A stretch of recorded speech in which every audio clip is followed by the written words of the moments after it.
Magandang araw sa inyong lahat. Welcome ulit kayo dito sa channel ko.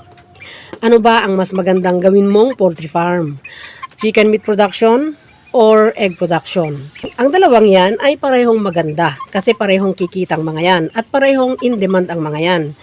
Depende na lang dun sa goal mo at depende na lang din dun sa laki ng farm mo kung paano ka kikita at saka yung management skills mo. Kung ang goal mo ay quick cash flow, ibig sabihin mabilis ang kitaan, punta ka dun sa meat production. Pero kung ang goal mo ay stability, kailangan meron kang stable income, punta ka dun sa egg production. Quick cash flow, yung meat production, no? Kasi saglit mo lang aalagaan ang mga yan. Hindi mo yung kailangang alagaan ng mga manok, kahit broiler yan o kahit native chicken, hindi mo sila kailangang alagaan ng napakatagal na panahon. Nakakagaya ng yung mga layer, matagal muna bago ka kumita doon. Dahil yung broiler, hanggang 45 days no, nadidispose nila. Yung iba pa nga, kahit na wala pang 45 days, dinidispose na nila. Yung native chicken naman, hanggang 3 months lang yung pinakamahaba na aalagaan mo sila. Yung pinaka-early na mag-dispose ka, for meat production 2.5 months. So, maikli lang na aalagaan mo. Yung egg production naman, kung ikaw ang nag-alaga mula sisiw na hanggang mangitlog sila, medyo matagal yon, nahihintayin mo, di ba?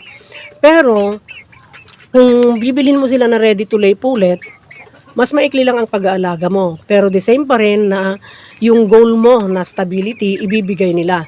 Kasi once na nangitlog na ang mga yon, everyday, no, daily, meron kang income. Meron kang kita araw-araw dahil araw-araw silang mangingitlog. So yun ang pagkakaiba ng meat production at saka yung egg production. Stability, ang ibibigay nilang income, yung layer, no, yung meat production naman ay quick cash flow. Pero kailangan mo na mag-restock. Kailangan may kasunod-kasunod na batch doon sa batch na i-dispose mo para hindi mawalan, para hindi matagal na agwat na walang stock na ibibigay mo doon sa mga customer mo kung magdi-dispose ka na ng first batch mo. Kailangan merong mga schedule yan na ito yung batch na to kailangan ma-dispose na. Tapos ito na yung susunod. Ganon. So, ibig sabihin, restocking ang kailangan doon. At paulit-ulit yung management cycle.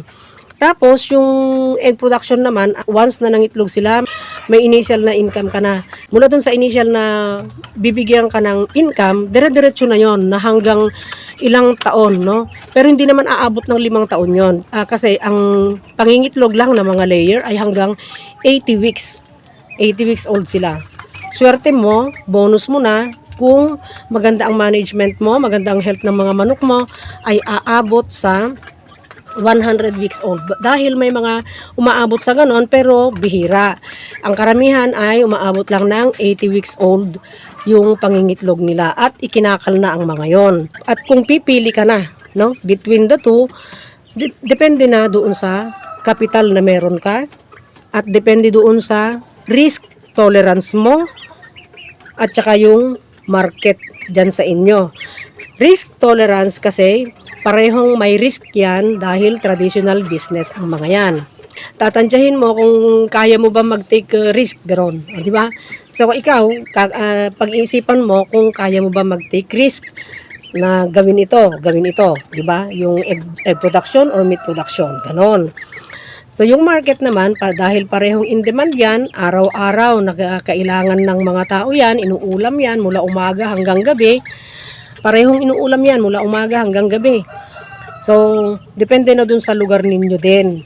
Baka naman, siyempre kung nasa lugar ka na medyo mas mahirap ang buhay, mas pinipili na lang mag-ulam na lang ng gulay, tapos itlog na lang kaysa naman manok, mga ganun ba? So titingnan mo pa rin yung market mo. Pero kung ang lugar na kinalalagyan mo naman medyo high-end ng konti, no?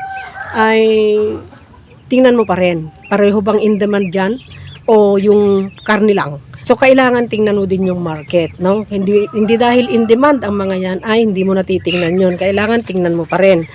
So, i-consider mo ang mga yon, yung goal mo at saka yung mga yan, yung sinabi ko. Pero, kung gusto mo naman ng diversified farming, no, pwede naman na gawin mo yung meat production, gawin mo din yung egg production. Pero, syempre, titingnan mo pa rin yung capital mo. Ganon. At saka yung kagaya ng sinabi ko, yung market mo, yung risk tolerance, titingnan mo pa rin. Sana may natutunan na naman kayo sa video ito.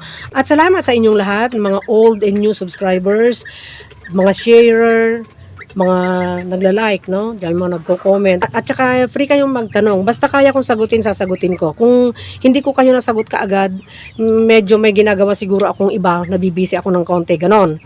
So, magtanong lang kayo, mag-comment lang kayo, no?